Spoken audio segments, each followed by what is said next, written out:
My name is Sylvia Welton, and in 1940 I lived in London with my mother and my father and my two sisters.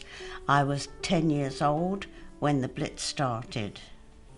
We couldn't do much to prepare for it because we couldn't imagine how it was going to be.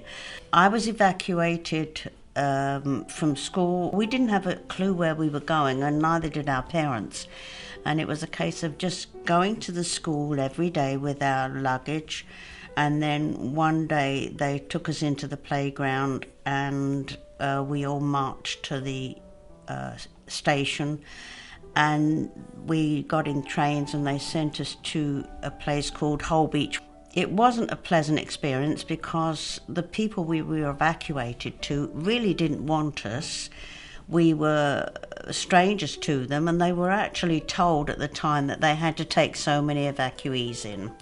Some children came back, but some stayed in, where they were evacuated to. But I came back to London, and in fact, by the time I came back, that's when the raids had just started. The reason we came back is that where we lived, my sister was 13 at the time, and she did something and he put her over his knee and smacked her backside, and when my mother heard that, she said, "You're coming home," so we went home. They did start the raids during the day, so we weren't able to go to school. In fact, the schools weren't open, but some of the teachers came back and we had classrooms. They asked if they could use our homes as classrooms, which they did. The day raids were a bit more of a nuisance than night raids, because at night we just went down to the shelter and stayed down all night because it was intermittent. They would come back and they would bomb, and then it would be a lull, and then they'd come back and bomb again.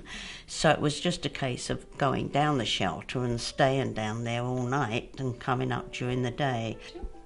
The shelter that we went to was built in the middle of our block of flats. The block of flats was in a square, and that was our playground, but they dug it up and dug deep down into the ground and put these concrete bunkers down there and then covered it with soil. In fact, going down the shelter at night was fun because I met all my friends down there. Normally we was in bed by 7 o'clock, but of course we were kept up till a bit later and talking with our friends. I don't think as children we were as aware as our parents.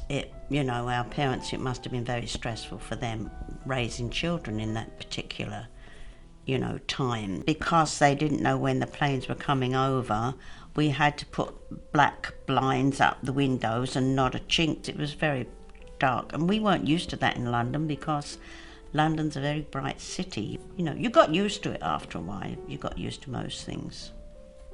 No, none of my family. The kids at school, we would go to school and there would probably be an empty seat, so you knew that possibly they were bombed the night before and maybe killed. It was strange because we actually got used to this. It was part of life. Hitler at the time thought that he was going to get the Londoners down, but in fact they got mad. And it was really a nice time because everybody was helping everybody else. We had an incident during the Blitz when my friend's mother gave birth to her baby, and it was during the Blitz, and they just called the midwife in and she delivered the baby, and my dad brought my doll's cot down to the shelter and put the baby in the crib, in the doll's crib.